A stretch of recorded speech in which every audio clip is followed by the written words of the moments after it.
Hello friends, welcome to कथा वाचन।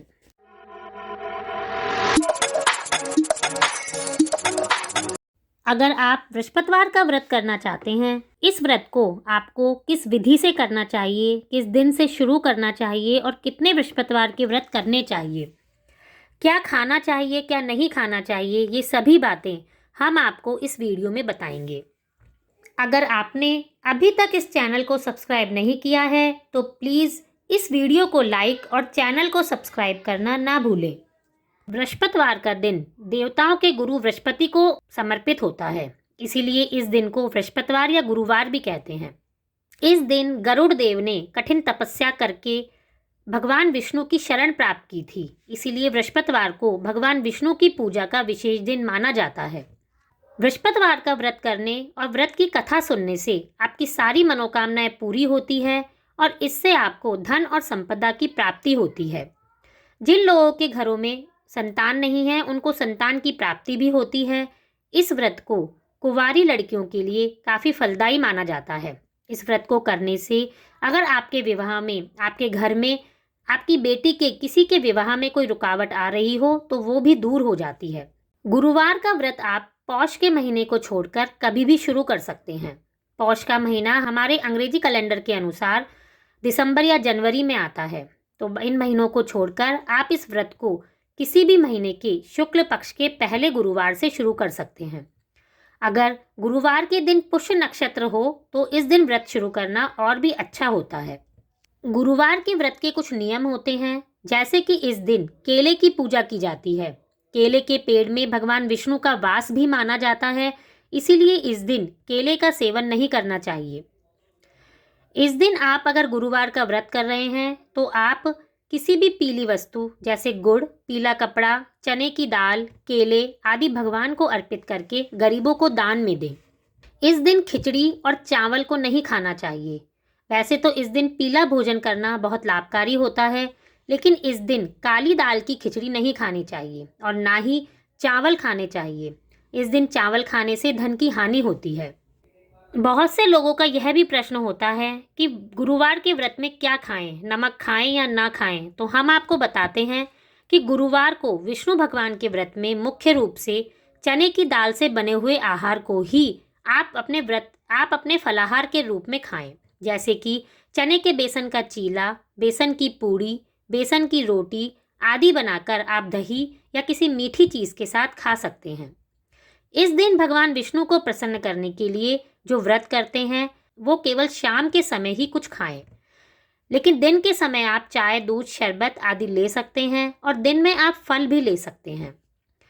लेकिन आप यह ध्यान रखें कि बृहस्पतिवार के व्रत में किसी भी तरह का नमक नहीं खाया जाता, चाहे वो सेंधा नमक ही क्यों ना हो, कोई भी नमक नहीं खाना चाहिए।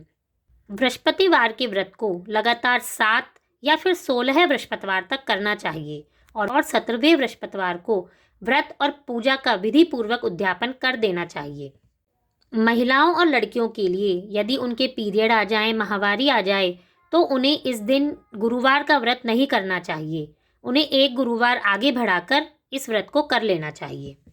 गुरुवार के दिन पूजा की विधि। गुरुवार के व्रत में पूजा करने के लिए आपको कुछ सामान पहले ही लाकर रख लीजिए, जैसे कि चने की दाल, गुड़, हल्दी, थोड़े से केले, भगवान विष्णु की फ़ोटो, और अगर आपको केले का पेड़ आपके घर में हो तो बहुत ही अच्छा है। इस दिन आप सुबह उठकर स्नान आदि कार्यों से फ्री हो जाएं, फिर उसके बाद आप अगर पीले कपड़े पहने तो बहुत ही अच्छा है। आप अपने मंदिर को साफ करके हाथ में कुछ चावल और पीले फूल लेकर भगवान के सामने 16 गुरुवार तक व्रत करने का संकल्प करें। इस दिन आप भगवान विष्णु को एक छोटा पीला वस्त्र भी चढ़ाएं, और अगर आप केले के पेड़ के सामने पूजा कर रहे हैं या आपके घर में केले का पेड़ हो तो उस पर भी एक पीला कपड़ा चढ़ाइए। अगर आपके पास में कोई मंदिर है और उसमें केले का पेड़ है तो आप वहां पर जाकर भी पीला कपड़ा चढ़ा सकते हैं या वहां जाकर भी व्रत की विधि कर सकते हैं। अब आप एक लोटे में पानी भर लीजिए और उसमें थोड़ी सी हल्दी डालकर विष्णु भगवान को और केले के पेड़ को स्नान कराइए।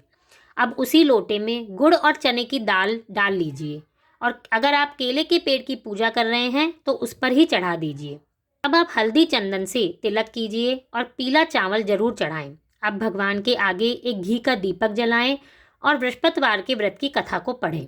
कथा पढ़ने के बाद आप 5, 7 या 11 बार ओम गुण गुरुवे नमः मंत्र का जाप कीजिए और उसके बाद भगवान की आरती कर लीजिए। अंत में आप भगवान से क्षमा मांगिए और पूजा पूरी होने के बाद आपके लोटे में जो भी पानी है उसे अपने घर के आसपास के केले के पेड़ पे चढ़ा दीजिए। इस दिन आप ध्यान रखें कि आप केला केवल पूजा में ही चढ़ाएं या फिर प्रसाद में ही बांटें तो ही अच्छा है। आप केला ना खाएं। अगर कोई गाय मिले तो उसे चने की दाल और गुड़ जरूर खिलाएं। बृहस्पतिवार को ये करने से बहुत पुण्य की प्राप्ति होती है। गुरुवार के व्रत की उद्यापन विधि। जब आप 16 गुरुवार पूरे कर लें तो उसके बाद 17वें गुरुवार को इस व्रत का उद्यापन कर दीजिए। इसके लिए आप 5 चीज़ें लाकर रख लीजिए, जिसमें चने की दाल, गुड़, हल्दी, केला, पपीता और पीला कपड़ा है, और अपनी सामर्थ्य के अनुसार उस पर दक्षिणा भी रख दीजिए। अब आप सुबह नहा धोकर तैयार हो जाइए और पीले कपड़े पहन लीजिए।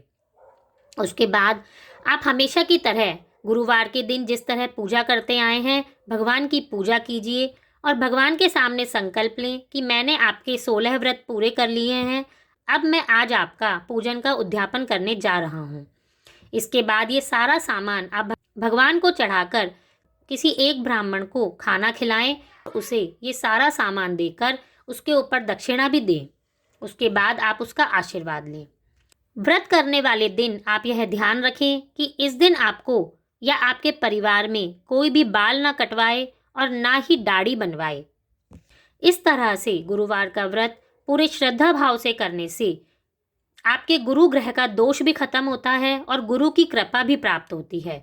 इस दिन व्रत करने से सारे सुखों की प्राप्ति होती है। आप सभी को इस दिन की शुभकामनाएं। धन्यवाद।